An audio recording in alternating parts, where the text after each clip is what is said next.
इस कहानी के सभी पात्र और घटनाएं काल्पनिक हैं, जिसका किसी भी व्यक्ति या घटना से कोई संबंध नहीं है। यदि किसी घटना के साथ इसकी समानता होती है, तो इसे मात्र एक संयोग कहा जाएगा।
दिग दिगंत और अनंत तक गूंजायमान है। ब्रह्मनाद है विधि का वो अटल विधान है। धर्म की अधर्म पर विजय का वो प्रमाण है। जायमान है वो अटल विधान है। विजय का वो प्रमाण है। ब्रह्मांड का महान योद्धा आर्यमान है।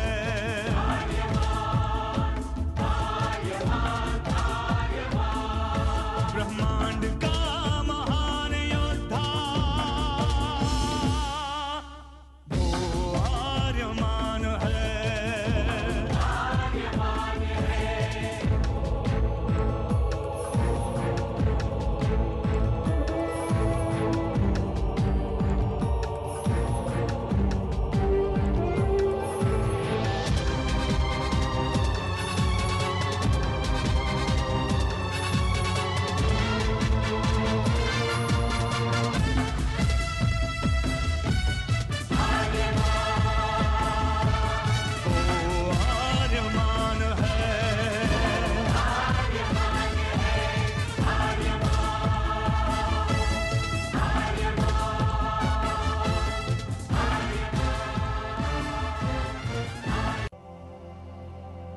अनंत असीम ब्रह्मांड, अद्भुत, विशाल, विराट, जहां असंख्य आकाश गंगाएं प्रतिक्षण बनती रहती हैं, मिटती रहती हैं। हर आकाश गंगा में होते हैं अनगिनत तारे, अनेकों सूरज, और सूरज के साथ होता है अपना सौर मंडल, जिसमें रहते हैं अनेकों ग्रह। न जाने कितने सूरज चमके और बुझ गए, न जाने कितने तारे चमके और खो गए, न जाने कितने ग्रह, कितनी पृथ्वियां, कितनी सभ्यताएं बनी, बढ़ी और खो गई समय की इस अनंत धारा में। इन्हीं अनजानी परंतु अमर गाथाओं में से एक है महागाथा ब्रह्मांड के योद्धा आर्यमान की। बहुत समय पहले पृथ्वी से लाखों प्रकाश वर्ष दूर आर्याना आकाश गंगा में एक ग्रह था, थार।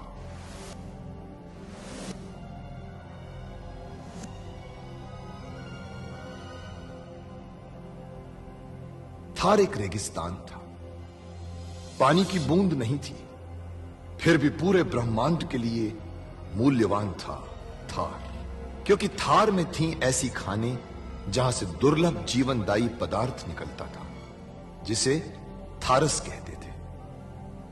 यह किसी भी ग्रह की जहरीली से जहरीली हवा को भी रासायनिक प्रक्रिया से प्राणवायु बना देता था, जीने के लायक बना देता था। कहावत थी, थारस जिसके वश में, पूरी आकाश गंगा उसके वश में। आर्याना आकाश गंगा की संरक्षक संस्था ओमियान के नियमों के अनुसार थारस को कोई भी व्यक्ति अपने वश में नहीं कर सकता था। यहां तक कि थार ग्रह का राजा जारांत भी नहीं। राजा होते हुए भी जारांत अपना राज्य गणतंत्र प्रणाली से चलाता था। खानों से निकलने वाले थारस का 25% भाग ही थार ग्रह के हिस्से में आता था। बाकी का हिस्सा ओसेक अंतरिक्ष संगठन में चला जाता था। ओसेक आरियाना आकाश गंगा के व्यापारियों का संगठन था और जिसका संचालन अंतरिक्ष में बनाए गए एक कृत्रिम ग्रह ओसेक से होता था। मगर ओसेक संगठन में कई व्यापारी ऐसे भी थे जो अति महत्वाकांक्षी थे, जो पूरे ब्रह्मांड में अपना आधिपत्य स्थापित करना चाहते थे। परंतु जब तक ओमियान था तब तक कोई कुछ नहीं कर सकता था। ओमियान अंतरिक्ष के लोगों की संरक्षक संस्था थी जो अंतरिक्ष के निवासियों के हितों का पूरा ध्यान रखती थी और अपनी शांति सेना के द्वारा संपूर्ण ब्रह्मांड में शांति और व्यवस्था बनाए रखती थी। इसी ओमियान संस्था का अध्यक्ष था महान होशिंग। होशिंग जिस ग्रह पर रहता था उस ग्रह का नाम था कुरुक्षेत्र, जहां आज छिड़ी हुई है एक महाजंग। अब तुम क्या करोगे? मैं सेना इकट्ठी करूंगा और अपना राज्य वापस लूंगा। लेकिन कैसे? कहीं कोई बात हुई? अभी तो सिर्फ आप ही मिले हैं मुझसे और आपने तो अपने बारे में कुछ भी नहीं बताया मुझे। हम दोनों की उम्र में काफी अंतर है मीनू, लेकिन हम दोनों की कहानियां एक सी। मैं किसी भी हालत में अपने राज्य को वापस लेके रहूंगा। अवश्य। जब इरादे मजबूत होते हैं मीनू तो कामयाबी हमेशा कदम चूमती है। मैं रिनु का अंगरक्षक हूँ। मेरे होते हुए उसका कोई बाल भी बांका नहीं कर सकता। मगर मुझे बहुत डर लग रहा है। लोगान मुझे मत मारना, लोगान मुझे मत मारना, मुझे बहुत डर लग रहा है।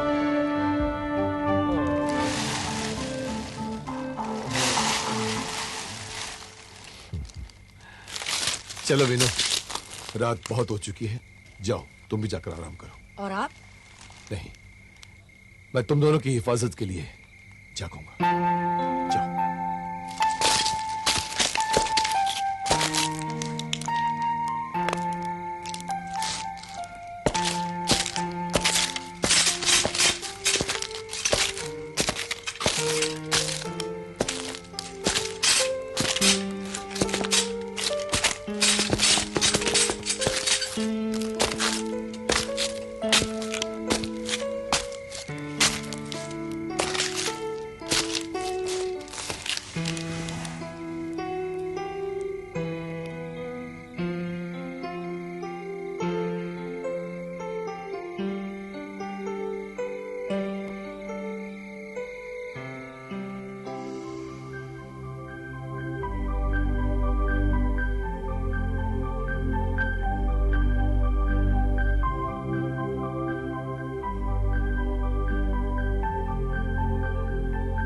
मेरा मन अभी नहीं कर रहा कि मैं आप लोगों को छोड़कर जाऊं।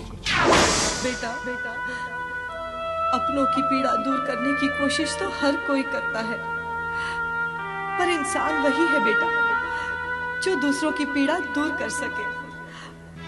और फिर किसी भी बड़े लक्ष्य को पाने के लिए कुछ न कुछ तो खोना ही पड़ता है। ठीक है, जैसी आप लोगों की आज्ञा।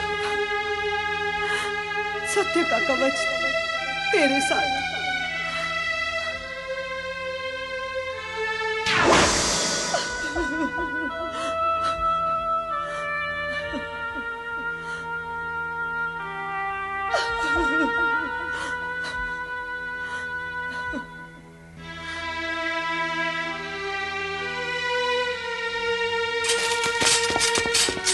क्या देख रहे हो आर्यमान? अपना थार।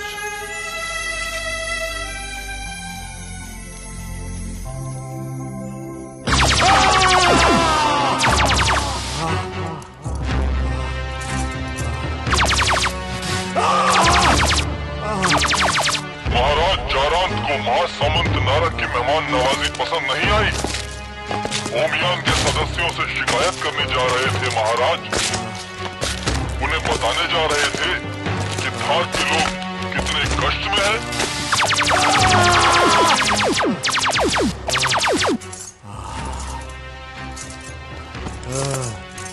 बस करो जालिमो, बस करो।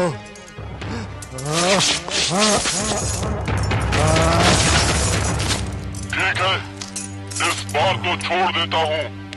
दोबारा भागने की कोशिश की तो वो हाल करूंगा कि चलने से भी मजबूर हो जाओगे। चलो।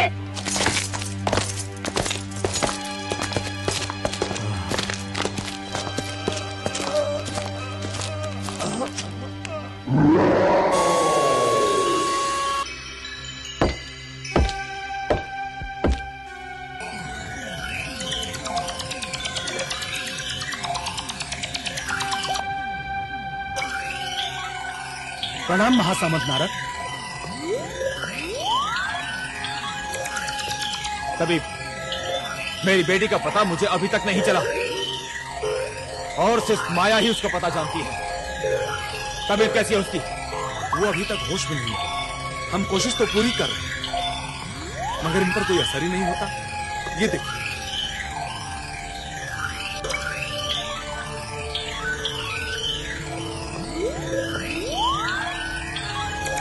किसी और शरीर में इन तरंगों का जरा सा झटका भी होश मिलाने के लिए काफी होता है।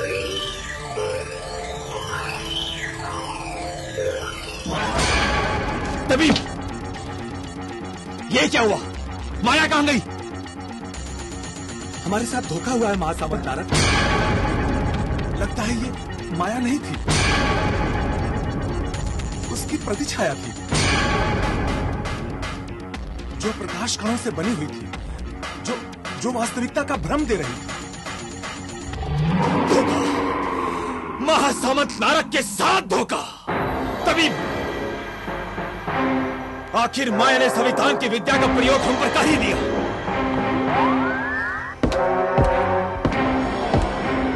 महासामंत नारद की जय हो। ओमियान सदस्य राहु ने आपके लिए एक जरूरी संदेश भेजा है।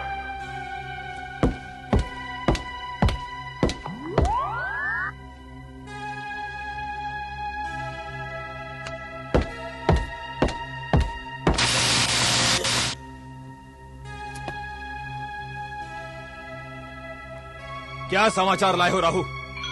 इस वक्त मैं बहुत परेशान हूं। समाचार माया के बारे में है। माया? कहां है माया? उसी की वजह से बहुत परेशान हूं। उसने मुझे धोखा दिया, यही ना? महासामंत नारद, इस वक्त माया कुरुक्षेत्र में है। माया इस वक्त कुरुक्षेत्र में है? लेकिन वो वहां पहुंची कैसे? उसे आर्यमान लेकर गया। आर्यमान? लेकिन आर्यमान तो यहां उस एक में मर चुका है। आर्यमान इतनी आसानी से नहीं मर सकता महासामंत नारद। वो यहां से बच निकला और उस एक से माया को निकालकर कुरुक्षेत्र ले गया। राहु, लगता है मुझे कुरुक्षेत्र का वही हाल करना पड़ेगा जो मैंने संविधान का किया था। ऐसी गलती मत करना महासामंत नारद। यदि तुमने कुरुक्षेत्र पर हमला किया तो पूरा ओमियान तुम्हारे खिलाफ हो जाएगा। होशिन ओमियान का अध्यक्ष है और ओमियान की विशाल सेना उसकी रक्षा के लिए सदैव तैयार रहती है। और ओमियान के सदस्य अपनी सेना तुम्हारे खिलाफ भेजने पर मजबूर हो जाएंगे। और मैं यही सोचकर मैं रुक जाता हूं राहु। लेकिन मैं हाथ पैर रख के बैठ तो नहीं सकता। एक तरफ ओमियान और दूसरी तरफ आर्यमान। आर्यमान कुरुक्षेत्र में भी नहीं है महासामंत नारद। आर्यमान कुरुक्षेत्र में नहीं है तो फिर है कहां? उसे महान होशिन ने दिव्यास्त्र चंद्रहास प्राप्त करने के लिए भेज दिया है। दिव्यास्त्र चंद्रहास? मगर क्यों? ये तो आप स्वयं से पूछिए महासामंत नारद। लगता है महान होशिन की भविष्यवाणी सच होने जा रही है। नहीं राहु, मैं होशिन की भविष्यवाणी को सच नहीं होने दूंगा। मैं आर्यमान को चंद्रहास तक नहीं पहुंचने दूंगा, क्योंकि चंद्रहास पाने के बाद तो वो और भी शक्तिशाली हो जाएगा। चंद्रहास का एक और बहुत बड़ा गुण है। रहस्य कुछ ही लोगों को मालूम है। कैसा गुण और कैसा गुप्त रहस्य? चंद्रहास ब्रह्मांड के कठोरतम पारदर्शी स्फटिक से बना हुआ दिव्यास्त्र है।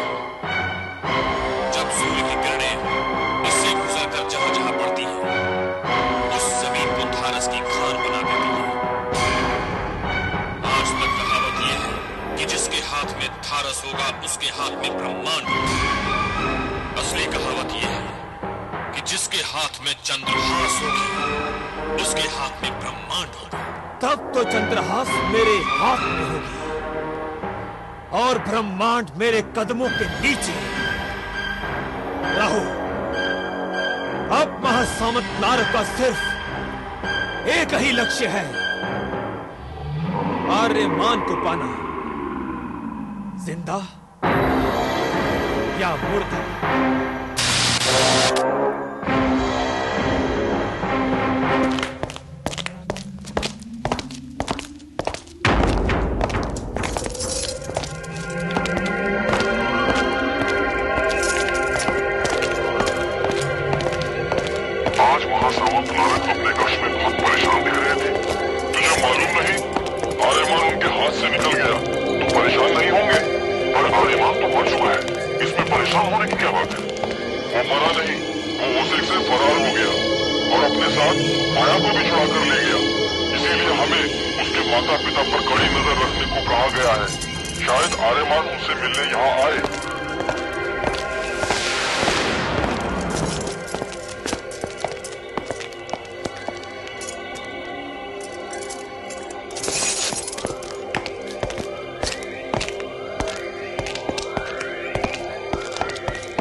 तुम्हें एक खुशखबरी देनी थी, इसीलिए सुबह तक प्रतीक्षा नहीं कर सका। क्या हमारे जीवन में अभी कोई खुशखबरी बाकी है? हमारे भाग्य से तो खुशखबरी का भंडार कब का खत्म हो चुका। नहीं रासा, नहीं, हमारे जीवन में अभी तो बहुत सी खुशखबरियां आएंगी और सबसे पहली खुशखबरी ये है कि आर्यमान जीवित है। क्या आर्यमान जीवित है? हाँ रासा, ये सच है। आर्यमान उस एक से नारद की कैद से भाग निकला और अपने साथ माया को भी छुड़ा कर ले गया। अच्छा, हाँ। यानी बेटे ने मां का कर्ज चुका दिया। माया का बलिदान इतने वर्षों से मेरे ऊपर कर्ज था। हमारा आर्यमान सकुशल है, यही हमारे लिए पर्याप्त है।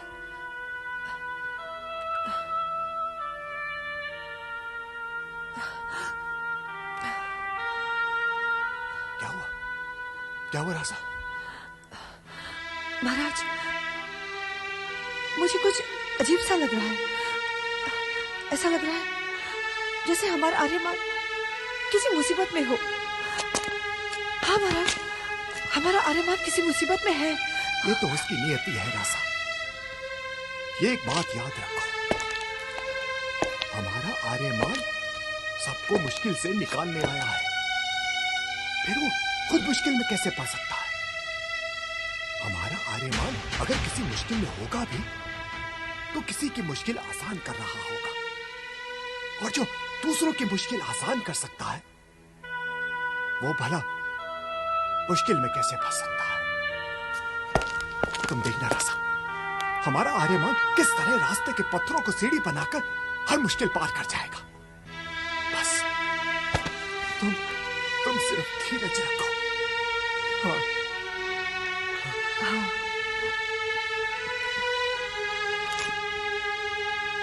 सत्य का कवच तेरे साथ। ये ले धोखेबाज, ये ले। आज मैं तुझे नहीं छोड़ूंगा, मार डालूंगा तुझे, मार डालूंगा। खान, तू मेरा चाचा नहीं है, मेरे माँ बाप का हत्यारा है। उन्होंने धोखे से मारा और मेरे राज्य शासन पर अपना अधिकार कर लिया। ये ले। मैं तेरी मोटी मोटी अलग करूंगा, मार डालूंगा तुझे, बदला लूंगा अपनी माँ बाप की मौत का तुझसे। ये ले। क्या कर रहे हो तुम? पागल हो गए? हाँ, मैं पागल हो गया हूँ। अपने चाचा लोखान को सपने में देख के मैं पागल हो गया हूँ। आज सुबह मेरे सपने में आया था और इस ग्रह पर आ पहुंचा और मुझे मारना चाहता है वो। आज मेरे हाथों से नहीं बचेगा वो, मार डालूंगा। वीनू, वो एक सपना था और सपने कभी सच होते हैं? मेरे ग्रह में कहा जाता है कि सुबह के सपने सच होते हैं। मैं उसे मार डालूंगा उसे मैं। ठीक है। इसके लिए उत्तेजित होने की आवश्यकता नहीं है वीनू। तुम उसे जरूर मारोगे, मगर इसके लिए तुम्हारे अंदर धैर्य की आवश्यकता है। धैर्य नहीं है तुम्हारे अंदर। बहुत जल्द गुस्सा हो जाते हो, उत्तेजित हो जाते हो। और ये लकड़ी से कुछ नहीं होगा, तुम्हें तलवार चलाना सीखना होगा। सीखूंगा, अवश्य सीखूंगा, मगर ये तलवार चलाना मुझे तुम सिखाओगे। ठीक है, किसी दिन सिखा दूंगा तुम्हें। नहीं, मैंने कह दिया, मुझे अभी और इसी वक्त सीखना है। ठीक है, ये लो।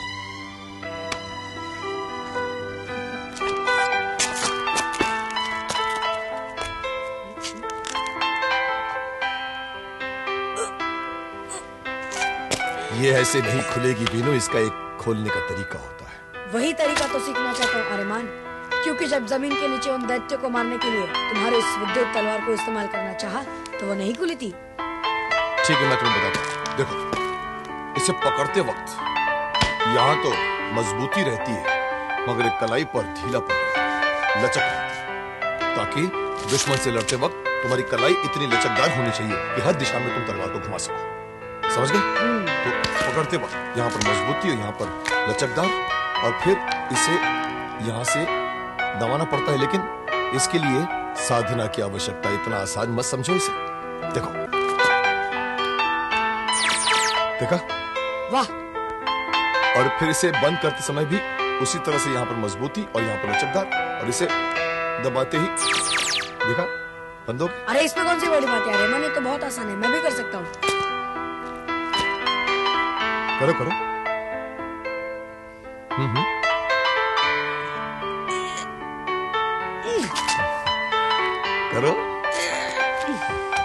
मैंने कहा था ना, इतना आसान नहीं है, इसके लिए कड़ी साधना की आवश्यकता है वीनू।